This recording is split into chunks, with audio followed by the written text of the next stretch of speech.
Industry handlooms ఏమి ఇచ్చినారు? 200 కోట్లు ఇచ్చినారు. హ్యాండిక్రాఫ్ట్స్ ఏమి ఇచ్చినారు?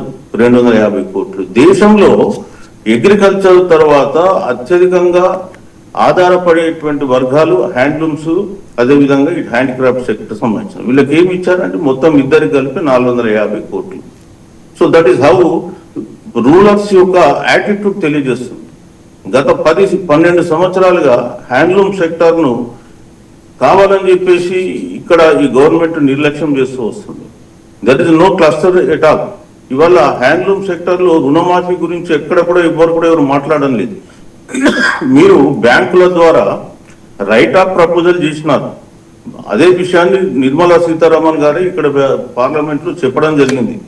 డిసెంబర్లో ఎంత 16,35,000 కోట్ల రైతులకు మన బ్యాంకు రుణాలు మాఫీ చేశారు.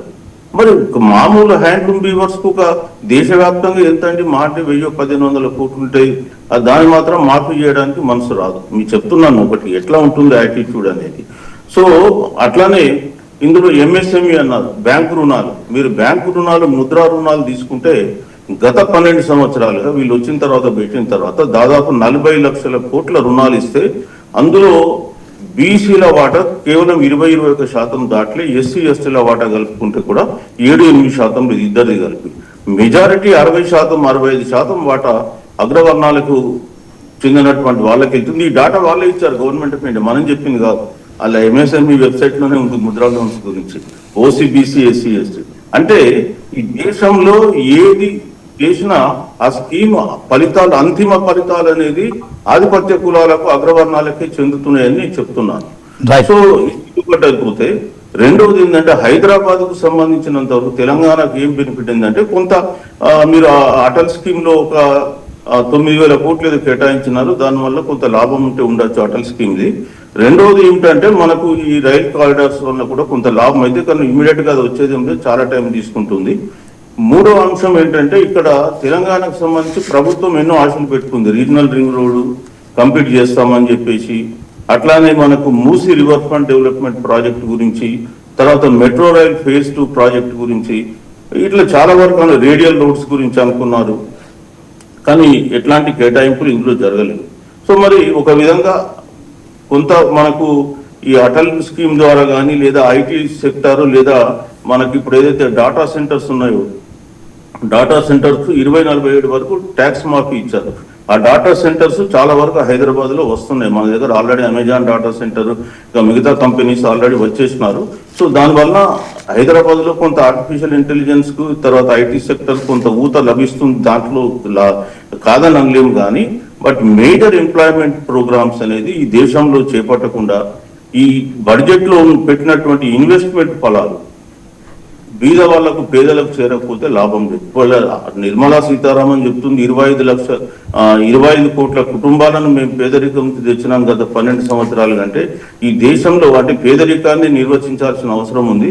సో వీళ్ళు మల్టీ పావర్టీ ఇండెక్స్ అని చెప్తూ ఉన్నారు. But what ever it might be, ఈ దేశంలో ఉద్యోగాల కల్పన పెద్ద ఎత్తున జరగకపోతే మనకు ప్రాబ్లం అనేది 100% రాబోతుంది. మీరు హై క్యాపిటల్ ఇంటెన్సివ్ ఇండస్ట్రీస్ మీరు పెట్టి అదే గ్రోత్ ను, అందరికీ గ్రోత్ ను వర్తిస్తుందంటే చాలా కష్టం. ఇవాళ 140 కోట్ల మంది 4 ట్రిలియన్ ఎకానమీ తీసుకుంటే ఎంత పర్ క్యాపిటా ఇన్కమ్ ఉంది మనకు? అమెరికాకు లేదు, వేరే మన దేశంలో ప్రపంచంలో అతిపెద్ద 4వ ఆర్థిక వ్యవస్థ, 3వ ఆర్థిక వ్యవస్థ అవుతున్నామని చెప్తున్నాం. What is the per capita income of this country? Hardly $3,000 కూడా దాటలేదు ఇప్పటి వరకు. అట్లాంటప్పుడు మనం ఇంకా ఇన్కమ్ గురించి, దీంట్లో ఇన్కమ్ డిస్పారిటీస్ గురించి మాట్లాడకుండా కేవలం గ్రోత్ మాట్లాడితే మాత్రం అభివృద్ధి కాదు. ఇందులో మనకు సోషల్ జస్టిస్ డిపార్ట్మెంట్ కేటాయించిందే సుమారు 65,000 కోట్లు ఉన్నాయి. నేను అది కూడా చూశాను. బీసీ కార్పొరేషన్ కు, ఎస్సీ కార్పొరేషన్ కు ఎంత కేటాయించారని. National backward class finance corporation కు కేటాయించింది 757 కోట్లు దేశవ్యాప్తంగా. వీళ్ళు ఎట్లా బాగుపడతారండి ఓబీసీలు? ఈ దేశంలో 52% జనాభాని మండల్ కమిషన్ అంటది. మరి వాళ్ళ దేశంలో 80 కోట్ల మంది బీసీలు ఉన్నారు. వాళ్ళకి కేటాయించినటువంటి సబ్సిడీలు అవి మీరు తీసుకెళ్లేసి ఇండస్ట్రీస్కి ఏమో పెద్ద ఎత్తున సబ్సిడీలు ఇస్తున్నారు గ్రోత్ కొరకని. సో ఎవరికి పోతున్నాయి అవి?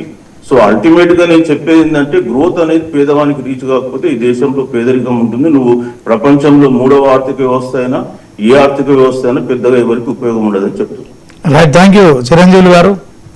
ఒకసారి బండారు రామారావు గారితో మాట్లాడదాం. Sir good evening sir. Good evening Srinivas గారు, నమస్తే.